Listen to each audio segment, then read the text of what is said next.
radio. So we've got to look at why we're going over to digital radio. In many ways, there isn't much of a problem with FM or AM. You can listen to it, and certainly on FM, generally, it's good audio. People are happy. AM, it can be a bit hissy.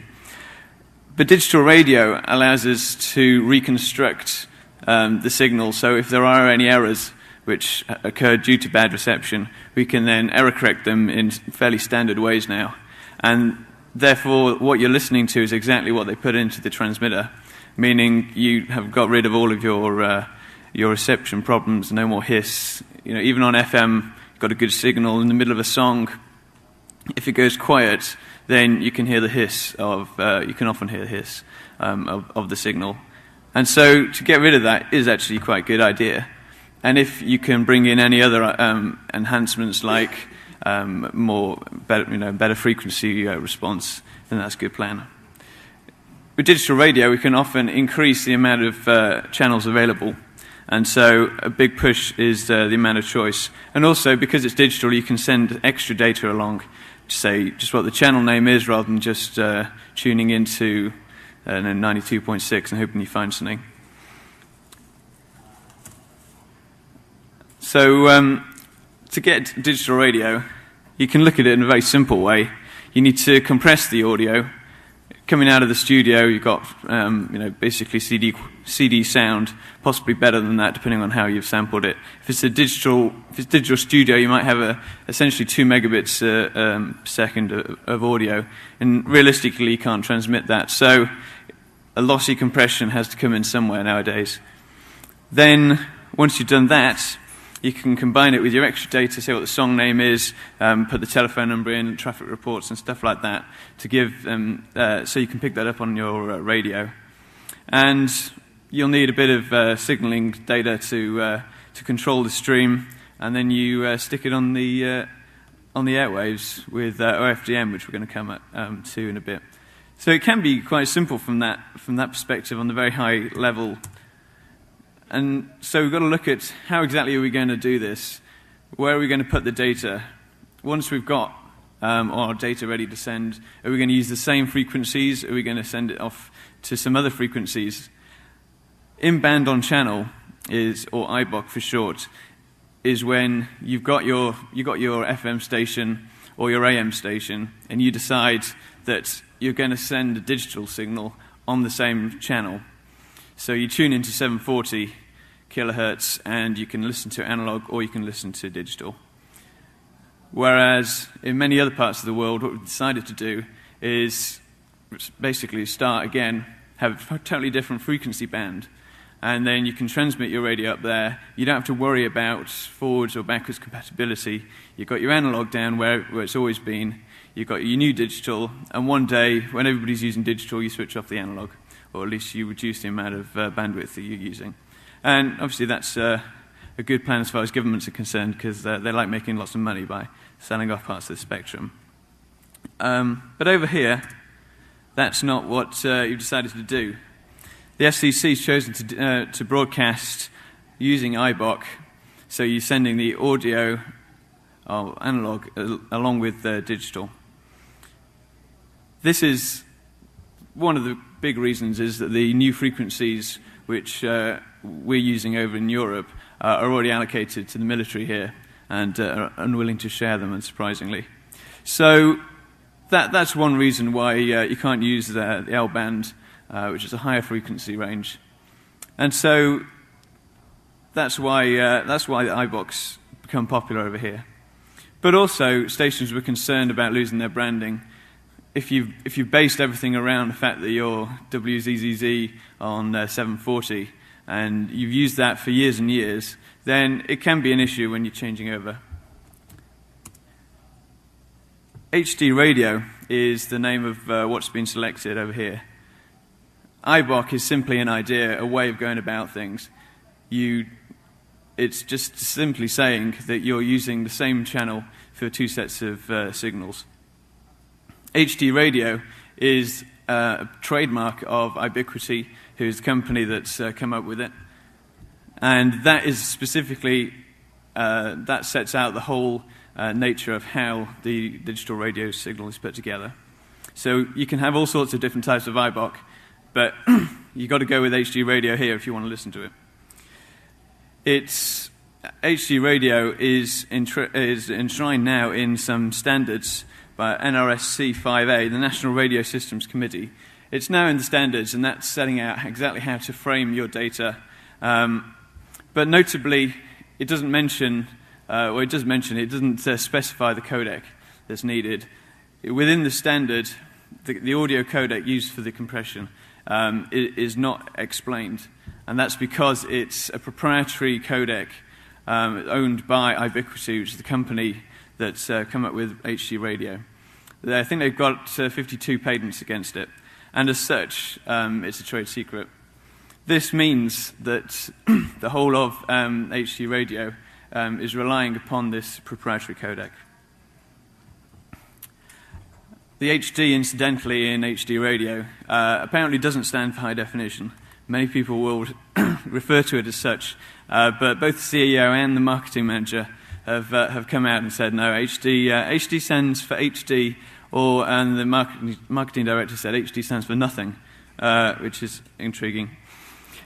Clear Channel and NPR and all that, the big players are backing HD radio and IBOC, and that makes sense. Obviously, I'm going to go on and say that there are good things and bad things about HD radio, but essentially, the FCC's chosen to go with the in-band transmissions, and that's already limiting what you can do. And so, really, it's just to say, as much as I may criticise HD radio, the fact that Clear Channel and NPR and many other people are behind it is just showing that they're realising that we've got to go forward and stick with one thing. So I'm just going to play a sample of HD radio directly from the website. When you listen to jazz on your AM radio, are you tired of listening to this? This is IBOC themselves saying this. Give an example of AM radio. Now, it can sound like this. And you should be able to hear that there's a lot more frequencies. I don't know exactly where they cut it off, but I think they replicate up to 15 kilohertz. And typically with AM you get about 5. And it does sound quite good. You're going to love HD radio. Do you want to listen to this?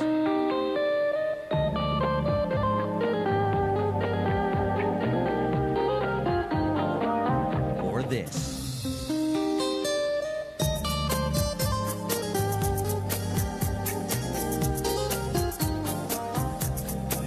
Obviously, having come from their website, I'm sure it's well produced. But it does it does show, however biased that particular sample was. It does show specifically for AM that HD radio does allow you to hear a lot more audio. As I say, I think they've either got 15 or 20 kilohertz, which is a lot more than normal. And so for AM, it does suddenly mean that it's a lot more like listening to normal FM. The whole goal of HD radio is to bring FM radio up to near CD quality standard. And the idea of the enhancement of AM is to bring it up to approximately an FM standard. So we're moving the bar up, but of course that means that for FM radio stations, it's not always easy to hear the difference between the two samples.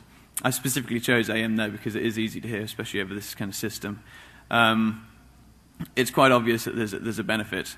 There are downsides. They have very little data to work with. I'll come to that in a moment, actually. So let's just look at how it works. We've got analog radio, which sits in, for AM, it's about 10 kilohertz over here, and that's the amount of bandwidth you've got to play with. When you have analog transmissions, most of the power of the transmission, and therefore most of the information, is at the center of the channel. So if you're tuned into 740, then that's where all of the power is, even though you have a 10 kilohertz bandwidth. So at the sides, the edges of your allocated channel, you're not really using much of those frequencies at all. And So they've used this idea. Let's go on to this actually. They've used this idea of on the outsides not using much of the bandwidth to put the digital information on the outside. This is an FM example. Triangle in the middle is the normal analog, and at the sides you've got the digital. And so being at the sides, it doesn't really interfere much with the original signal. If this is what we call hybrid mode, where you are putting the two together. HD radio has the capability to go completely digital, and you switch off the analog totally. And obviously that frees up more space to use for the digital channel. Putting digital on the outside gives you on FM it gives you about 96 kilobits a second, and for AM it's around 32, 36. It all depends on how you use it, and error correction and things like that. So as you can see, it's not very much to play with. So I remember in the early days, of MP3s, even 128 kilobits a second sounded a bit dodgy. That's come on though, and it's not, and that's improved. It's enough to get the amount of bandwidth is enough to get some decent quality sound down there. But being such a low bit rate, there is obviously a lot of replication and artifacts which come through. The whole idea of putting digital information at the sides of the carrier is a good one. Although in AM they've chosen to put it a bit beyond the original channel. As I say, you've got 10 kilohertz bandwidth, but they've actually increased that, and so it will overspill up to. They're using 15 kilohertz plus or minus 15 kilohertz, which means that if you're listening to a radio station, and then there's one right on the next frequency which is using digital, then that can interfere with your current station. We'll come on to that. Driven by what's inside. Here's another sample. I'll play it in a moment. This one, I believe, is supposed to be driving through Lincoln Tunnel.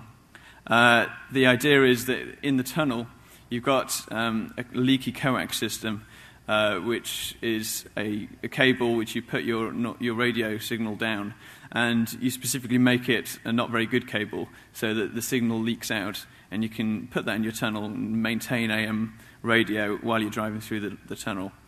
That's not as good as the normal AM, and so on this particular sample, what you'll hear is a person driving through the tunnel, listening to the tunnel version of the AM radio.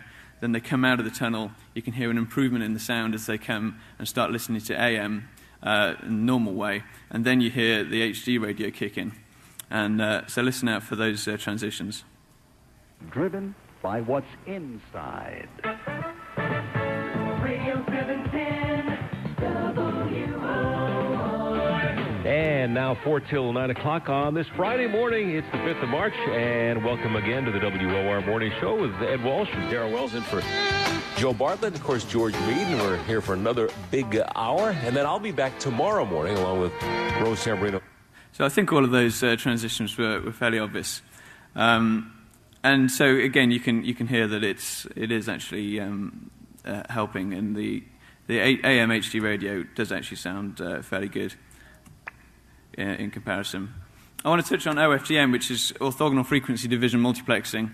It's essentially a really good way of getting data from one place to the other. It's used in ADSL, but it is also used over the air for digital channels, both in TV and radio, all over the world. The whole point is that if you've got bad reception, however good your reception is, there will be some impairment, and as such, you don't want to put your whole load of data on one channel, on one carrier, because if some of that gets corrupted, then you lose a lot.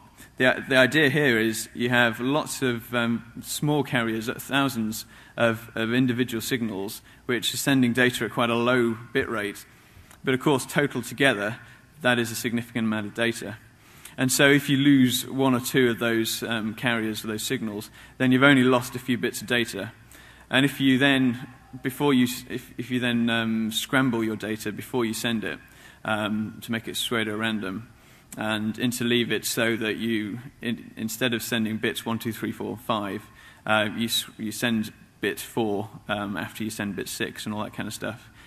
You then, when you come to recreate or reassemble your data at the other end, any problems which have affected any of the channels, they're distributed throughout the data. There are only small little gaps, and error correction can cope with small gaps.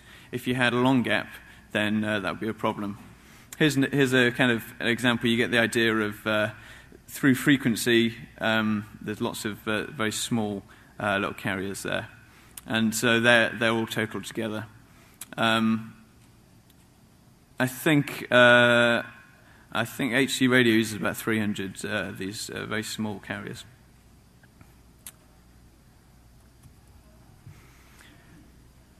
I'll just go on to reception issues. I was mentioning earlier about the problem of adjacent channels, and this is particularly important on AM at night. It's quite popular to listen to radio stations which aren't in your local area. Essentially, if you're near enough to another city, it can kind of double your choice of radio stations. So often you'll have something, let's say you have, here the example is WYY on 740 kilohertz. Then there'll be a gap in your local radio, and then perhaps at 760 you'll have another station, and you'll listen to those. But then at night, the properties of the atmosphere change, and you can actually receive radio from further away. That's called skywave propagation, because you're no longer getting it directly from the transmitter. It's going up and bouncing down. And all of a sudden, then you get one on 750, which is in the middle of your two channels. And so that's fine. You can listen to the station on 750, and as long as you've got good enough reception, you can put up with a few whistles and a bit of fading, which a lot of people do. Then that's good.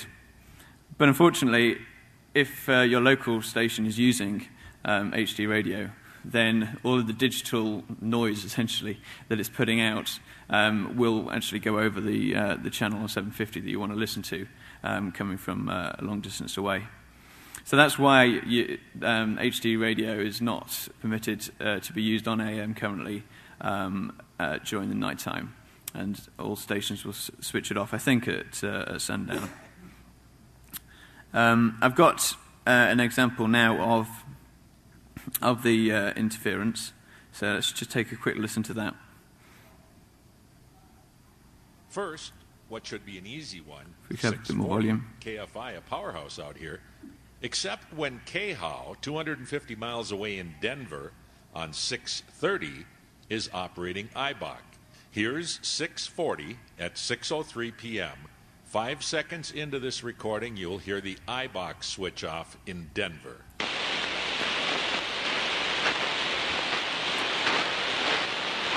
Yeah, exactly. Bill handle tomorrow morning, 5 to 9. KFI, AM 640, more stimulating talk radio. 660 should be pretty good here. We're about 250 miles from the 50-kilowatter in Window Rock. This time, we're listening as 670 Denver, first adjacent, shuts off its IBOC. Here is 660.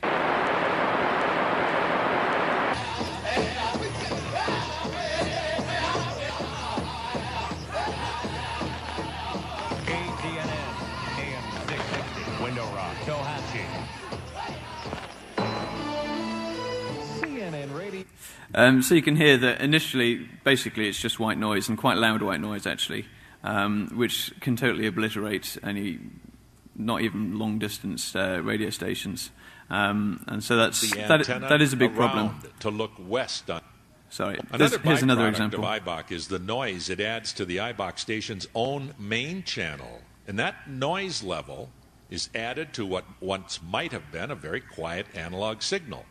Depends on how well both the station's sidebands match. Anything disturbing the linearity of the station's reception will add noise to the main signal. KOA is a very well-engineered station, and everything leaves the tower in a linear fashion. But propagation can mess up the signal. And if it isn't linear when it gets to the receiver, why, the IBOC actually degrades the main channel. Listen to the hiss level from IBOC change with typical variations in reception condition. We're monitoring KOA. You'll note the actual station audio doesn't change, only the hiss level in relation to the voice. KOA during daytime IBOC, the hiss generated by the digital signal. The Pentagon has been involved in domestic law enforcement. Indeed, defense officials continue to stress that they intend for the troops to play a largely supporting role in homeland emergencies. But the new plans provide what several senior officers acknowledge is the likelihood the military will have to take charge. In my estimation of a biochemical nuclear attack in any of the 50 states, the Department of Defense is best positioned and will take the lead, said one source who has drafted this. The military again devised its... So you can hear that's coming into play, and that's essentially, even on the same channel, listening in analog, you start to hear the digital creep in. Now, this is mainly, but not exclusively, a problem on AM, and it is a problem when you're listening to analog. So theoretically, in the future, when stations don't broadcast in analog, or at least if they do broadcast in analog when everybody's listening to HD, these problems go away, and certainly when they turn off their analog transmissions, then this is no longer too much of an issue anymore. I've got another reception sample here, actually.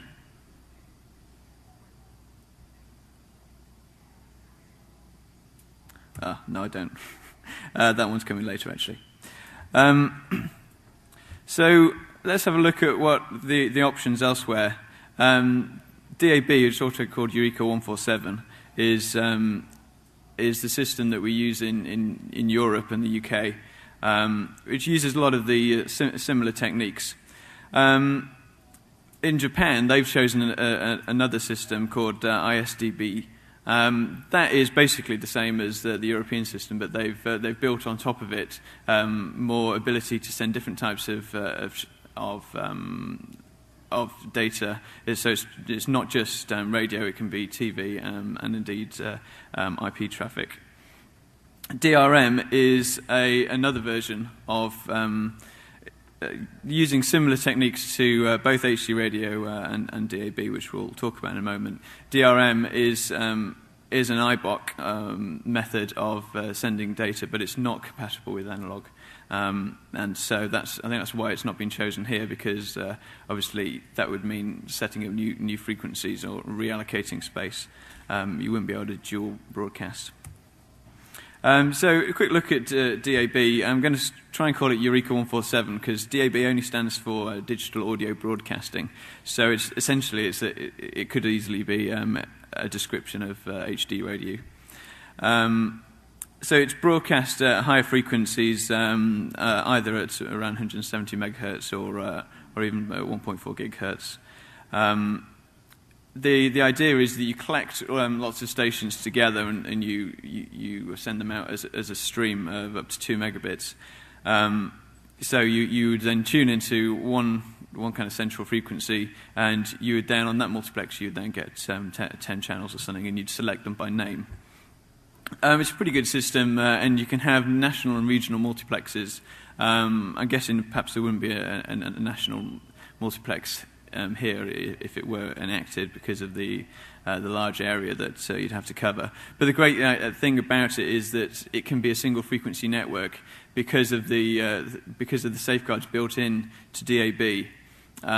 You can have a single frequency network where lots of different transmitters are all broadcasting the same signal, but also on the same frequency, which you can't have with FM because it will interfere. And so that's proven quite popular in Europe. We'll just have a look over here. just talking about the fact that this uses orthogonal frequency division multiplexing, so the same techniques of splitting up your data, sending it on lots of different carriers. It's I'll just go on to the advantages of IBOC, because it is a good thing. It's, blatantly it improves AM reception, and also I'm going to talk about this towards the end. For community radio, it doesn't put up any big barriers. The problem with DAB is that you have to cooperate, and one company essentially owns the multiplex, and then you go to that company and pay them, and then they say, okay, you can come on and we'll put you into the bundle and we'll transmit you.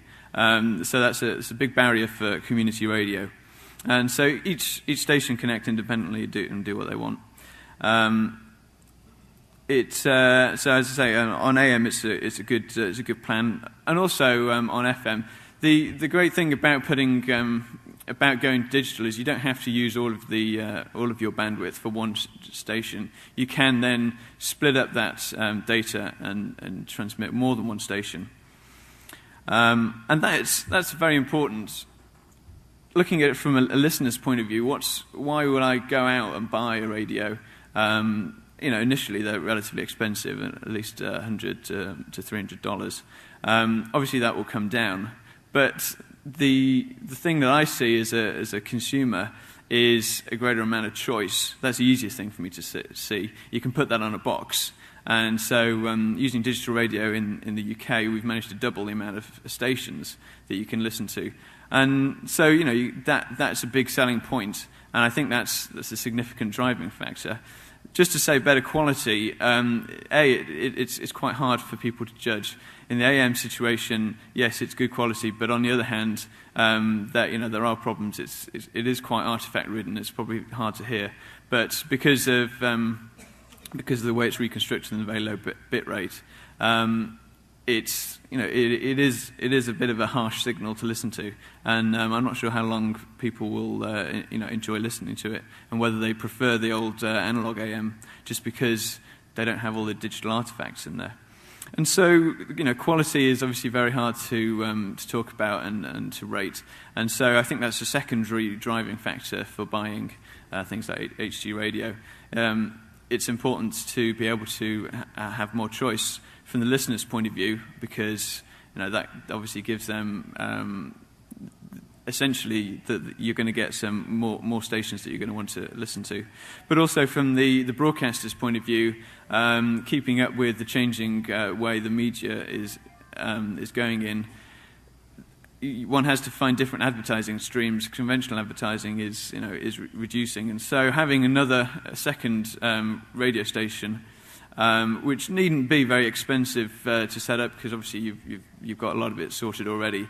And initially, in the UK, a lot of the extra stations were essentially just computers playing out a list of stuff. Now, there are many stations which just do that, but the point being that they didn't have much voice-tracked stuff. There wasn't much DJ input at all, and so you can create an acceptable and okay second stream of music, or other things, and then the more people get into it and more people listen, the better it will be. Then they'll put more DJs on there, and so that is a way for radio stations to get into that.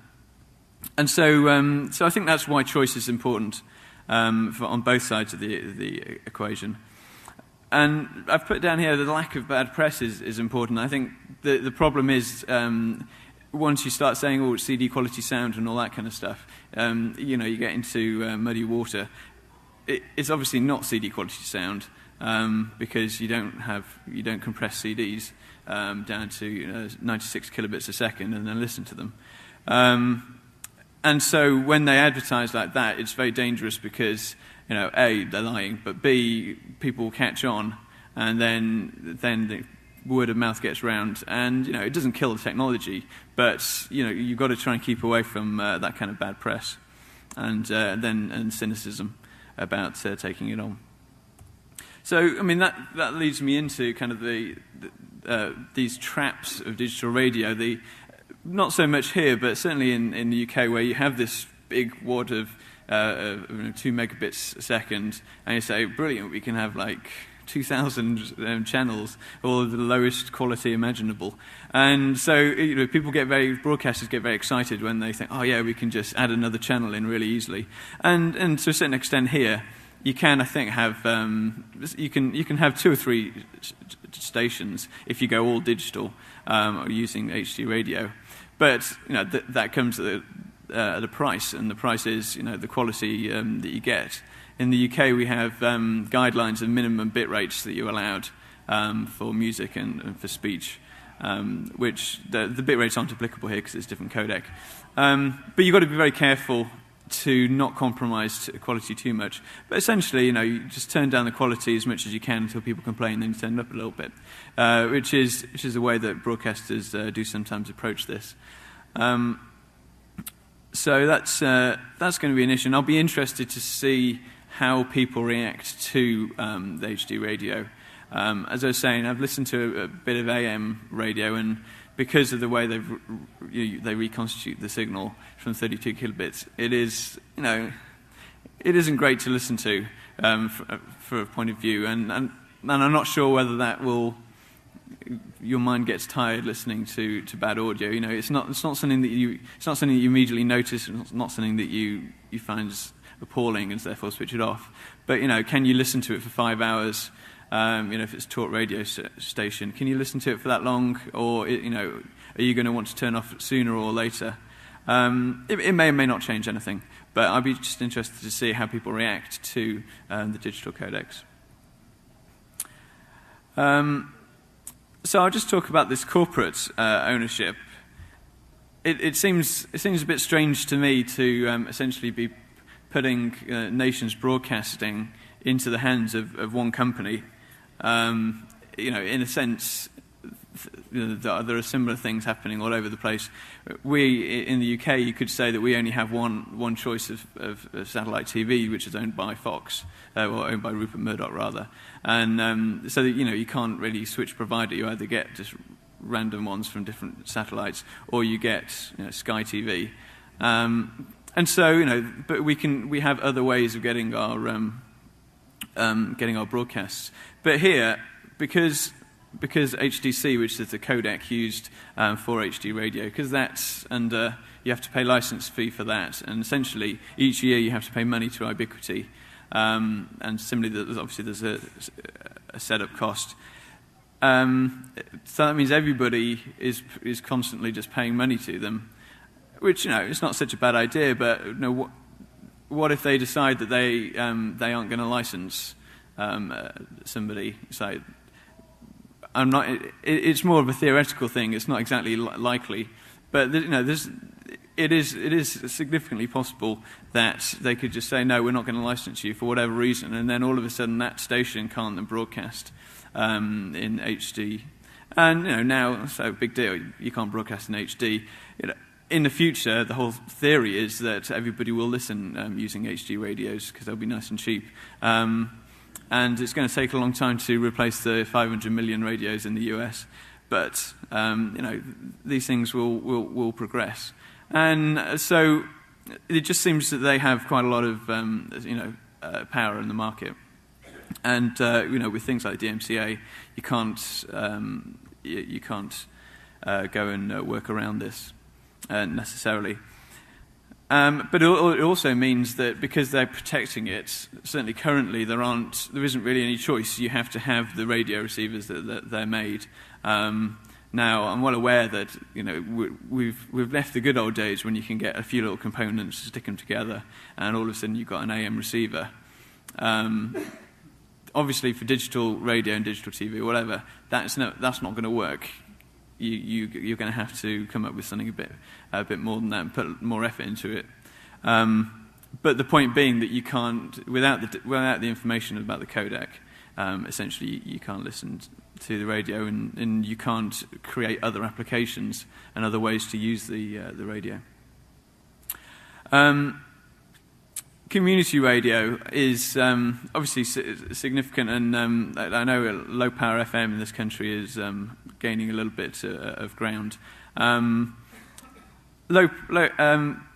community radio is to some extent unaffected by this. The whole problem of the corporate ownership of the system. Because you don't have the big multiplex provider, and you don't have to go up to them like you do in Europe and say, I'd like you to broadcast me, and they say, well, that'd be $75,000 please for the year. That's a big barrier to community radio.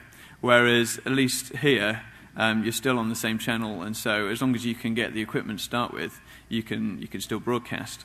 But of course, then you've got the extra cost of paying your fees to Ubiquity. So that's another barrier, which is where FM Extra may come in. FM Extra is an interesting system which is compatible with HD radios in hybrid mode. That means that if a station decides to go all HD, then your FM Extra receiver won't work. But the idea behind FM Extra is if you buy an FM Extra receiver, you can still listen to HD radio. I think that's the idea. I had a word with them earlier about it, and I'm not entirely sure exactly what this compatible with HD radio specifically means. But if you want to get it, you have to get an FM Extra receiver. So one assumes that they've paid for the royalties. They've paid for the license to decode the HD radio as well. But the good thing about FM Extra is it uses ASC Plus, which is a well-known, getting well-known standard codec, which can go to very low bit rates and get, in my opinion, better quality than this. And so essentially, because they're using an open codec, that's a good thing. You don't have the ongoing fees to Ubiquity. But of course, it's quite risky coming onto the market with FM Extra stuff, because if everybody goes HD radio, then they're not going to be able to listen to your station. And they have managed to get about 80 stations on board so far, which isn't that many. I think currently for HD radio itself, there are about 800 stations in the US licensed to broadcast. So I like the idea of FM Extra. It does very similar things to HD radio, but unfortunately, I'm not particularly sure that it's going to catch on because everyone's behind HD radio. So looking forward a little bit, is there going to be an analog switch off? Well, I'm not entirely sure. It will be a long way off, and it'll be interesting to see whether people decide to switch off analog radio. In the UK, the idea is that we are going to switch off analog radio, but and then sell off part or most of that band. But obviously, there's little point in doing that here, because you're still occupying the same frequencies, just broadcasting in digital. And so, whether I assume that the whole thing will take off enough, and people will therefore want the full range of HD audio and the enhanced bit rate that you can get when you drop the analog carrier. And for all I've said about the codec and how good it sounds, and or bad, depending on how you put it, as I was saying, MP3s have changed, even though the standard hasn't, essentially. And I think it's just the way that people have learned how to actually encode the data within the framework that's been set down has changed. And there's also preprocessors for HD radio already, which claim to kind of modify the audio to before it gets compressed to reduce artifacts which come out afterwards. And so essentially, I think the sound quality in that respect will get better, because people will learn how to deal with it. FM Extra may or may not be significant, but in addition to just modifying the way that you put audio into the codec, theoretically, Ubiquity could change their codec. I don't know how much flexibility there is, but if they decided to change it in any way to improve it, then that would probably require new radios, so it seems to be unlikely. I will end there, and if you have any questions, I'll be happy to answer them.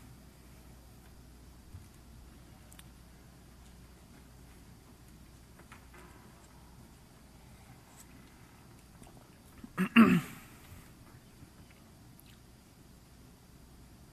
just wondering how many... Can you try and use the mic, please? Hello? Yeah, it is on. Oh, it's on? Okay, sorry. A little bit. I was just wondering how many HD stations of a decent bit rate would you say would fit into an existing, a frequency allotment to, say, your average FM station? I believe there's room for about 3, I think, within the framework. So, I mean, compared to, say, a satellite provider, they're pushing around 200 if they start turning things I mean, down, this whole thing is partly to keep stations competitive, to increase their choice and indeed the sound quality, to try and stop people going over to satellite radio. But yeah, I mean, obviously there's no way that they can compete simply on the number of stations. So it's good that there'll be some more choice, but you're looking at a tripling of the amount available. Okay, thank you. Hi, I'm from a group that represents low power radio stations, Prometheus Radio Project, and we've commented before the FCC on the whole digital transition issue. And one of the things that we've said about it is that what we end up with in a conversion to digital is a bandwidth windfall, because you actually can get more stations out of roughly the same amount of bandwidth. Actually, they're going a little bit further than they used to be able to go. And what we think is sort of ridiculous in the whole thing is that there are thousands of groups around the United States that have applied for radio stations, and they're told, no, you can't have any, there's no room for you, just at the very same moment that NPR and incumbents are actually able to put second and third channels on there.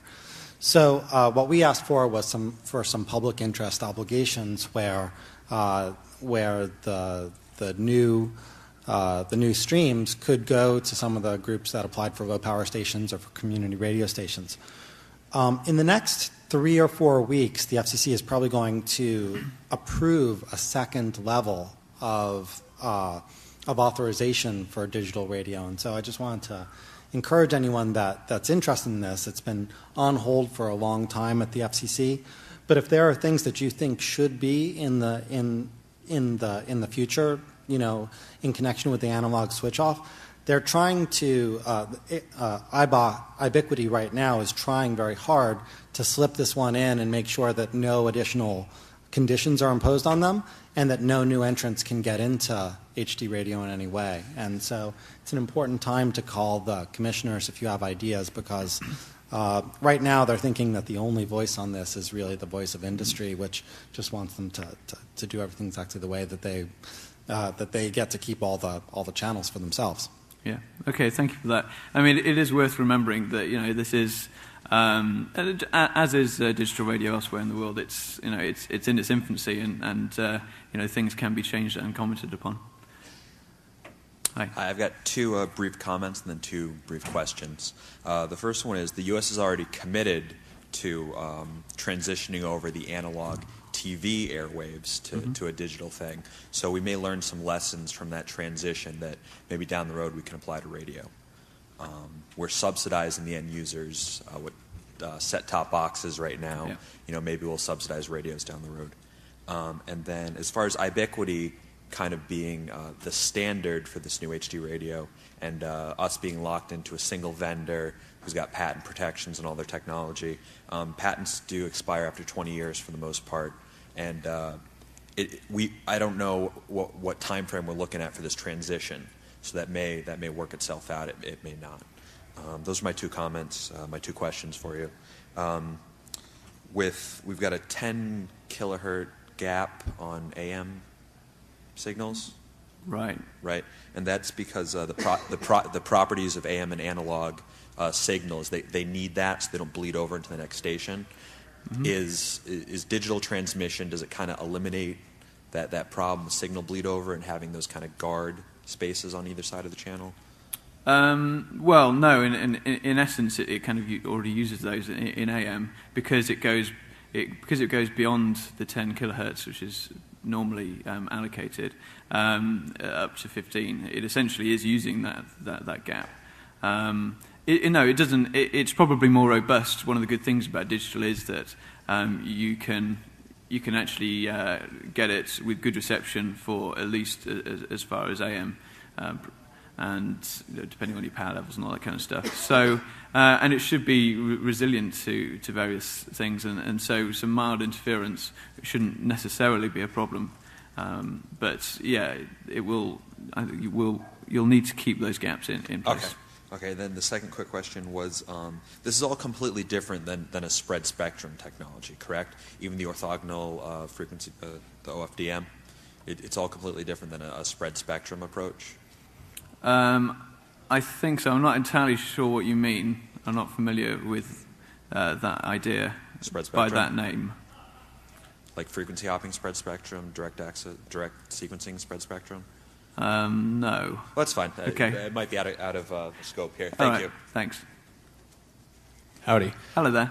So many FM stations sell subcarriers. Sell, big air quotes, right? Yeah. So you've got things like we're all Paging well and aware and loathing of Muzak, right? Yeah. Supermarkets playing crappy music. That's coming off of a FM subcarrier, or services like people reading newspapers for the blind. So with all this going on, is that going to go away? No, but it is a problem. The issue is that they will essentially have to get rid of those things and convert them to digital, which is often going to be a problem, obviously, because there are so many analog receivers. It's a problem. They will have to get rid of those subcarriers for the most part and do something else. Thanks. Okay, cheers. You were discussing just before you. I'll just continue on. Within HD radio, you can have data subcarriers, and you can actually get, for data, you can get a significant amount of information through, and that's built into the whole thing. And so, that is certainly a possibility to move those subcarriers onto digital. Yeah, sorry. So we've all been talking about being locked into ubiquity. Do you know of any alternatives that are more, for lack of a better term, open source in terms of HD radio? Is there anything out there? Obviously, it seems sort of locked in now, but has there been anything in the past that was open in terms of HD radio? Well, I think because it's so new, I'm not aware of any, and I'm sure that they will crop up. At the moment, it is difficult, but hopefully we will be able to get something going with software radio and stuff like that. Hi there. Hello. We've had HD TV for a little while, and one of the technical merits was that you're allowed to have, and DVDs have this too, where you can look at different views or different channels, same channel. I haven't seen one use of this yet, and it was supposed to be so big, and no one's ever used it for even advertisements to put on the second channel. It seems like the radio is obviously going to have this similar. It's easier to playlist a radio than it is to playlist a TV, but my question is: is the strategy right now to reduce the bandwidth allocated to the stations and cram more in? Maybe get the even channel FMs in there to like the .2 and .4, since they only use the odds right now. Is the idea to cram more stations in there and sell it out? Well, the idea is to put more stations in, but not necessarily competing stations. So you will have a second radio station under the same brand in there. But yeah, it's an interesting point. In new standards, there are always loads of features, and some of them get used and some don't, and it'll be interesting to see which do. I think people will use the second channels. I think Tomorrow Radio project by NPR is proactively using the extra capacity available, and I think you will see that. But there will also be something like the multi-view thing in DVDs where people just haven't bothered using it. But parts of the world, what we've decided to do is basically start again, have a totally different frequency band, and then you can transmit your radio up there. You don't have to worry about forwards or backwards compatibility. You've got your analog down where it's always been. You've got your new digital, and one day, when everybody's using digital, you switch off the analog, or at least you reduce the amount of bandwidth that you're using. And obviously that's a good plan as far as governments are concerned, because they like making lots of money by selling off parts of the spectrum. But over here, that's not what you've decided to do. The FCC's chosen to broadcast using IBOC, so you're sending the audio or analog along with digital. This is one of the big reasons is that the new frequencies which we're using over in Europe are already allocated to the military here and are unwilling to share them, unsurprisingly. So that's one reason why you can't use the L band, which is a higher frequency range. And so that's why the IBOCs become popular over here. But also, stations were concerned about losing their branding. If you've based everything around the fact that you're WZZZ on 740, and you've used that for years and years, then it can be an issue when you're changing over. The HD, incidentally, in HD radio, apparently doesn't stand for high definition. Many people will refer to it as such, but both the CEO and the marketing manager have come out and said, no, HD stands for HD, and the marketing director said HD stands for nothing, which is intriguing.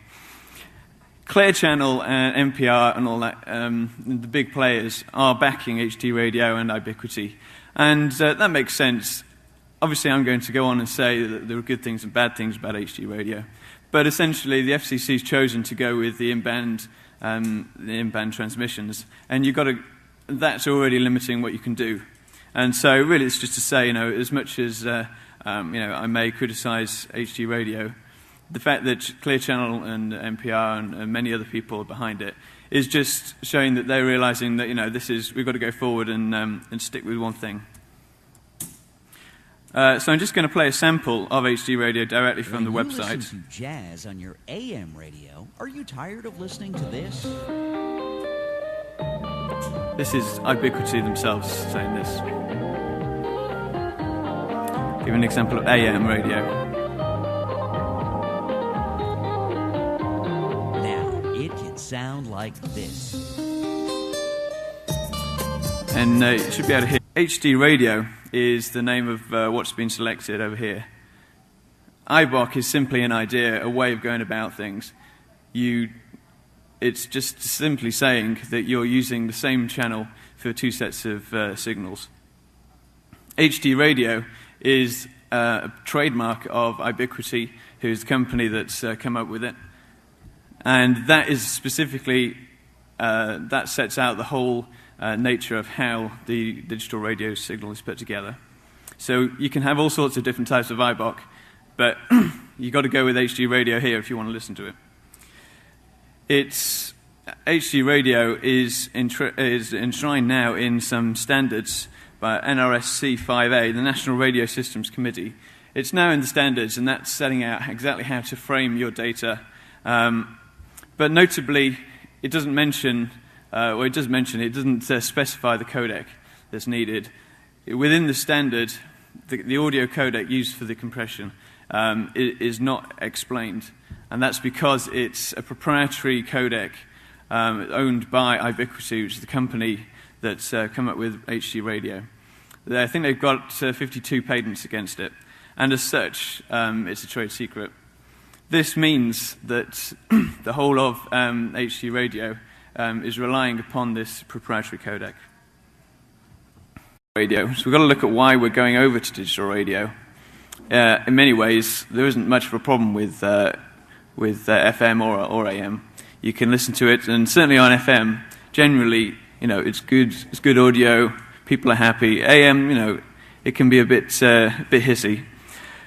But digital radio allows us to reconstruct the signal. So if there are any errors which occurred due to bad reception, we can then error correct them in fairly standard ways now.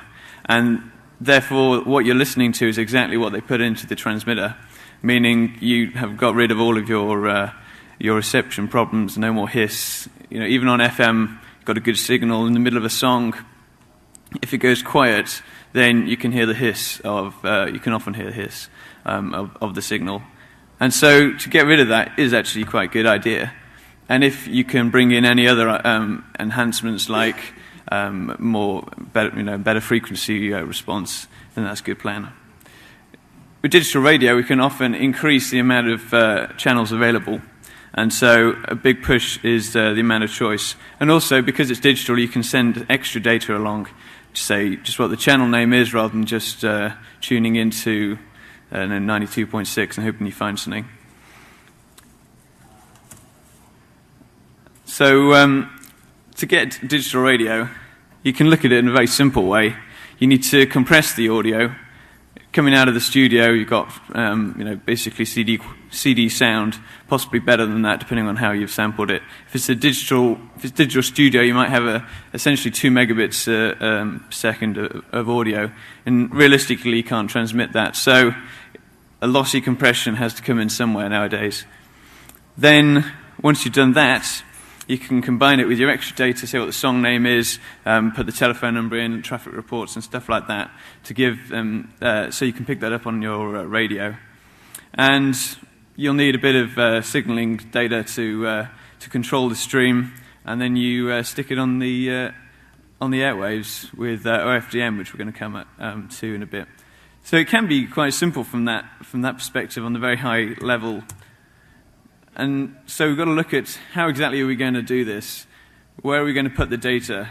Once we've got our data ready to send, are we going to use the same frequencies? Are we going to send it off to some other frequencies?